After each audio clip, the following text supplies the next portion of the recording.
Tim stretching the legs of his Zauer 404 in Spain there. We're enjoying beating with Michaela, and Rob is talking undergarments. Welcome to Fieldsports Britain.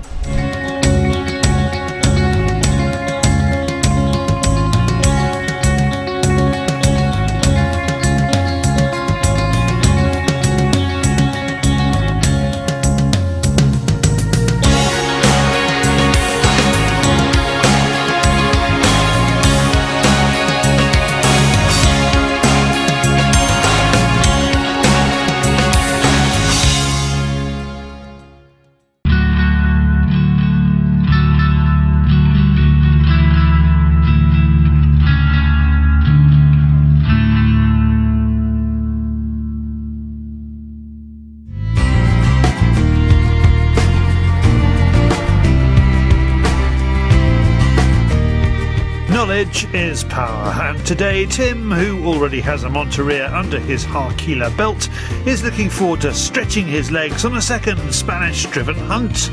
Last time the game was on the plain. This is going to be a different challenge. We're heading up into the hills with a couple of hundred fresh hounds and countryside full of reds, fallow, mouflon and boar. In this international group is another Monteria newbie, Tina from Denmark. She comes from a big hunting family. Her father doesn't like Monterias after what she describes as a bad experience, but outfitter Spanish Hunters hasn't put a foot wrong as far as Tina is concerned. There are a lot of bad stories about Monterias, but that's not what we experienced here today, or yesterday. It was properly managed and we had a lot of fun. Pack your bags and get going. This is too good.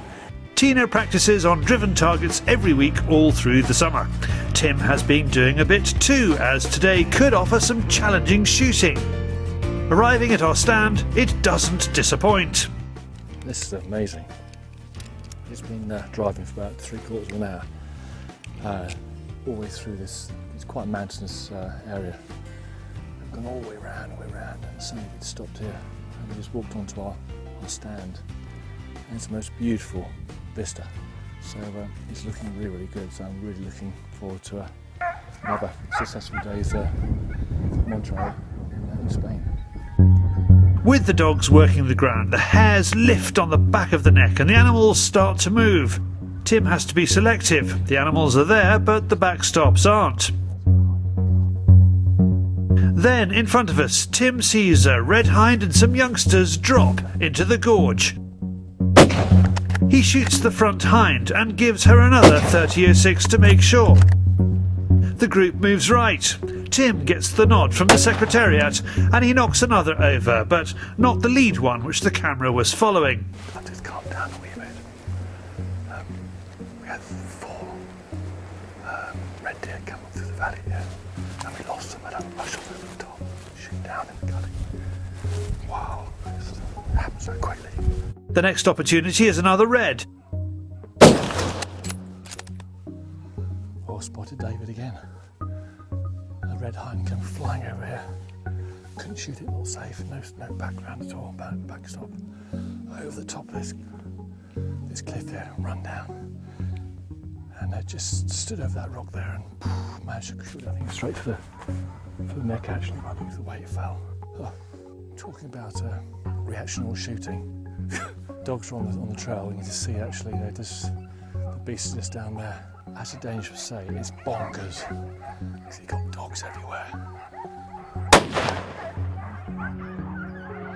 Shooting moving animals, things do get in the way. Rocks, trees, and you can't do much about it. Once you've got your reticle on the beast, you've just got to follow through.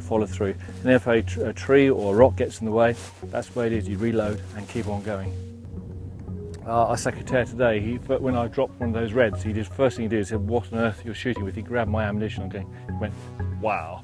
So 30.06, 180 grain, with a kind of a polymer head on it, and it just seems to absolutely knock these animals down, which is what you want anyway. So yes, very, very capable round.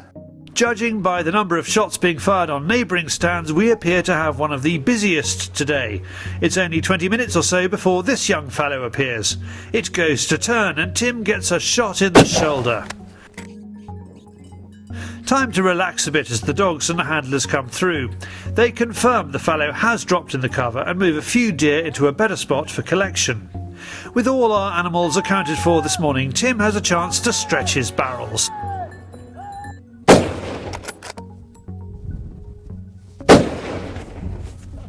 Got it. Got it. See, excuse my French, but bloody hell.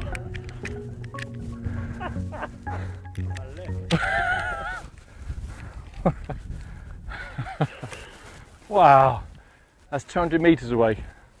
That was amazing, really. To have that fallow just run across the other side of that valley. I've got my size V8 on a 1.8 lowest power, obviously for closer range running targets, but it's a completely and utterly different discipline, and it takes a lot of practice. I've done a bit of practicing at home with my moving target, and that's out to about 150 metres, but this is on a completely different scale. And I'm still shaking a bit as well from that experience. It's amazing, it really is. And if the Scandinavians can do it, I'm sure us Brits can do it as well. Still, the animals keep coming. The next opportunity is the youngster from the original group. Then a red spiker. It goes down in the undergrowth. You really have to keep your wits about you. It disappeared down the valley here, and just walking away from me, so I just basically put the shot between its shoulders and just dropped down. Probably about 50 metres away, but we didn't actually see it until we were actually down here. After 4 hours, Tim has 7 animals on the ground. It's been an experience offering all sorts of shots. The shots I've been taking, I mean, some in the ravine here are probably 30-40 yards away, out to about 70 yards down here. And then basically over here, 70-80 yards, and we've got the long shot at 200 odd yards running away from us. So a huge variety of ranges to cater for. And I think this is where you need quite a versatile rifle, ammunition, and also optics to be able to deal with that. So yeah, it takes a lot of concentration, and yet I think the most important thing is you just need to have the kit, and also Antonio here just give us a guide, because there's a lot of animals appearing. He's saying no, yes, okay, safe, not safe. So all those things make me very, very comfortable in taking my shots, which is probably the most single important thing. We were told that today's shoot was going to generate a smaller bag because of the amount of cover, but Tim had a lucky spot and he shot safely and accurately. If you fancy a weekend of adrenaline-pumping hunting action, drop Ferdinand a line. Visit SpanishHunters.com. Thank you, Tim, and thank you, Spanish Hunters. Tim was sponsored on that trip by Harquila Clothing and Zawa Rifles. Now from big bags to small packages, it's David with the Fieldsports Channel News Stump.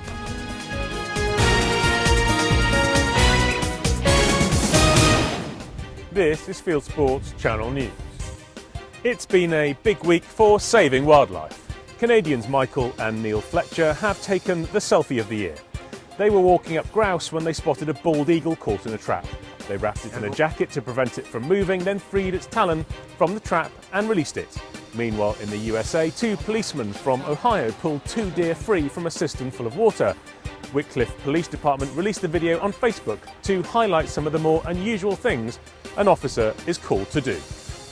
Now, this may not sound like news, but a group of aunties at Oxford University have released research saying that lead shot kills birds. Speakers at an event called the Oxford Lead Symposium quoted selectively from research to show that between 50,000 and 100,000 waterfowl die from ingesting lead shot. The research is backed by Lord Krebs, one of the Royal Society's Gang of Four, who, with Tony Blair, have been accused of causing the foot and mouth crisis in 2001. Bass points out that the research is not supported by a thing called evidence. The League Against Cruel Sports has removed its president in a whistleblower row. As part of a review about alleged malpractice within LACS, John Cooper QC will no longer be the president. However, he only learned of his removal by letter. He's now gone on the offensive, taking to Twitter to express his anger at the charity's actions. It's been a tough year for LACS. Its chief executive, Joe Duckworth, left in May, and it doesn't expect to have a new CEO until 2016. The petition against the European Commission's gun ban has now reached 200,000 signatures. To add yours, go to bit.ly/gunbanpetition. And finally, pigs may not fly, but they certainly can swim. Our friend Ulf Lindroth posted this film on Facebook about the first day of the wildfowling season in Sweden. The animal swims right through the decoy pattern, leading some of Ulf's Facebook friends to ask, what kind of call is he using? To leave your own rude comment, go to bit.ly/UlfsPig. You are now up to date with Fieldsports Channel News. Stalking the stories, fishing for facts. Thank you, David. Coming up, Michaela gets in line. First, Rob talks base layers. Right, let's just spend a bit of time discussing clothing, shall we? There's a lot said about clothing. I tend to be a natural man, right? I've done all of the Patagonia clothing from the climbing, all the capelline, the synthetics. They're great. They dry out quick, they keep you warm. Doesn't matter if you get wet, but what does happen, you start to stink very quickly and you feel uncomfortable and clammy in it. Merino wool, there's a lot of good companies out there making it, Harkila, all sorts of companies, and they do a great job at it. The stuff is absolutely brilliant. I bought 2 pairs of pants out on this trip for 2 weeks. Right, one pair is to fly out here and fly back in, and the other pair I haven't changed while I've been here. Sorry, I might stink a bit, but at the end of the day, it does the job. And I don't feel sweaty and clammy. So this stuff, next to your skin, I can't rate it more highly. It's absolutely brilliant. So merino wool, if you're going to be in the mountains for a long time, take 1 good set of that. Maybe a spare set if you're going to get wet, but leave the capelline and the synthetics behind. Thank you, Rob. And if you want to know why he appears as a cosmonaut, well, David tells me you can buy all kinds of things in Kyrgyzstan. Now, what does it take to be a beater? We're off to a pheasant day in Bedfordshire to ask Michaela. So what we're going to do is we're bringing in these rape fields down towards those tall trees on the top of the hill just over there, and there's a cover crop on the other side, so we're blanking all these fields across into those fields. It's a lot for a Czech girl to take on board. Her flag waving definitely needs some work. It's an art. Harry here is going to show you how to use a flag properly, okay? Right, well, you obviously unrolled it, and then when you like going along this hedge or on top of that field there, you'll just give it a crack, like that. That's it, perfect. There you go. And when we get nearer the top, sometimes if there's a lot going, we'll roll the flags up and don't do any cracking, but they just go nicely. And then as well, if you stand on the front of the drive and say the guns are out there and we want to turn them, we just hold our flags up in the air, they see that and just turn, so we get them over the guns. So yeah, that's about it, that's how I use it. Okay. We don't use these things. I was in a driven hunt many times, but I never used that. It's a 250 bird day on Paul Childerley's shoot in Bedfordshire. Michaela is doing her best, but some birds are just set on crossing the estate boundary. Dogs stay on leads here. There's too much to distract them, like this Chinese water deer. Like most British pheasant shoots, there's a strict hierarchy of beaters. If this were a restaurant kitchen, there would be sous beaters, commis beaters and plongeurs. Nice and steady, nice and steady. Nice and steady then, please. Other beaters accept Michaela and her boyfriend Peter, as long as they know their place, of course. Yeah, they're learning. Yeah. At the top of the pile, the head chef is Paul's gamekeeper.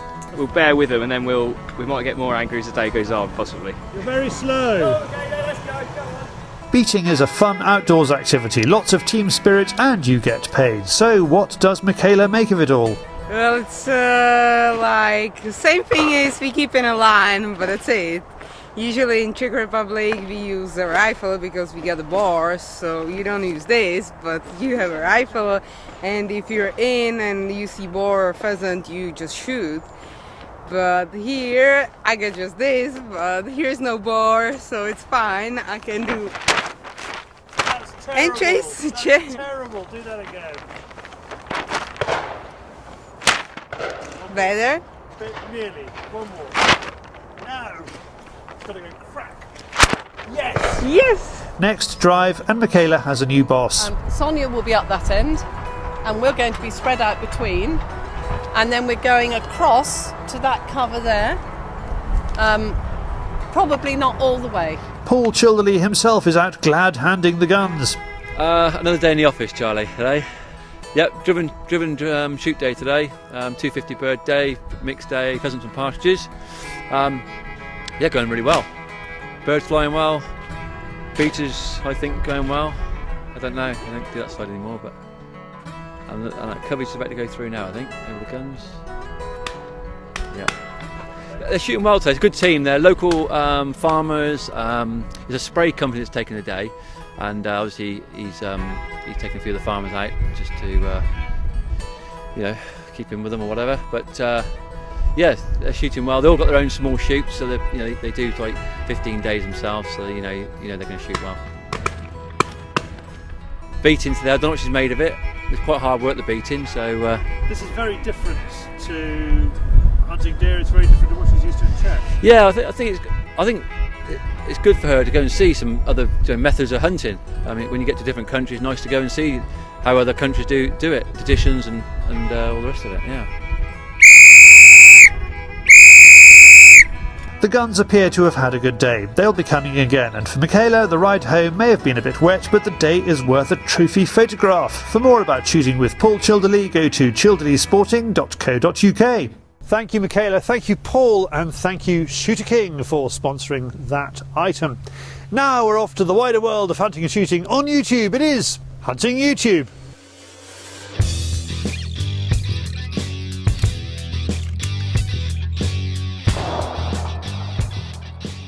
This is Hunting YouTube, which aims to show the best hunting and shooting videos that YouTube has to offer. Viewer Simon Dillon likes Tony Gillihan's films. Tony is in the Australian state of Victoria dealing with a stag with wonky antlers. Jack from Apex Fox Whistles in Australia has put up a film of his missus. That's not his wife, but his missed shots. I admire his honesty. Waika Moana is on episode 109 of hunting deer in New Zealand. This time they are after trophy red stags with mainly neck shots. Staying in New Zealand, Josh has got a gal, and the gal called Jo is out to get a 9.5-inch chamois buck. She's great. Better than Josh. Nah, kidding. Also after chamois is American Jay Link with his wonderfully grumpy daughter. He is stalking with Ovini Expedition. She is thinking there's a lot more Europe she would prefer to see. Over to the USA, Andrew Flair Outdoors is duck hunting on the Missouri River. It's a record year for American duck, and they ended with 7 duck and a goose. Back in Europe, November 2015 wild boar lacks shooting, but offers lots of atmosphere from a driven wild boar day. And finally, Tweed TV is back with something like a celebrity Keep Me On Here. They took a bunch of shooting media folk, yes, not me, I noticed that too, and marooned them on the Scottish island of Tarrantay with a rifle the clothes they stood up in, and hilarious results. That's it for this week. If you have a YouTube film you would like us to pop into the weekly top 8, send it in via YouTube or email me the link, charlie@fieldsportschannel.tv. Well, if you don't like those, why not subscribe to Club Digweed?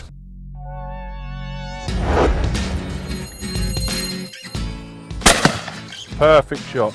And you killed it 10 yards quicker. In this month's Club Digweed, George is at the skeet layout at EJ Churchill's with managing director Rob Fennick and keen shot Gerwin Jones. Last time, George quickly spotted the areas which needed work.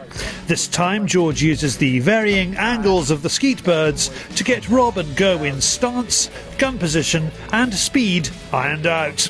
You're covering every shot there is on a sporting layout or on a game shoot.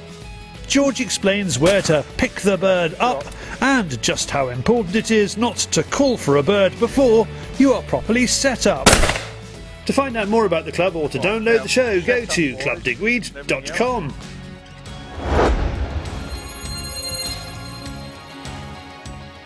Well, we are back next week. If you haven't done so already, pop over to our website, fieldsportschannel.tv, where you can click to like us on Facebook, follow us on Twitter, subscribe to us on YouTube, or pop your email address into our constant contact box, and we will constantly contact you about Fieldsports Britain at 7 PM UK time every Wednesday. And this has been Fieldsports Britain. Good hunting, good shooting, good fishing, and goodbye.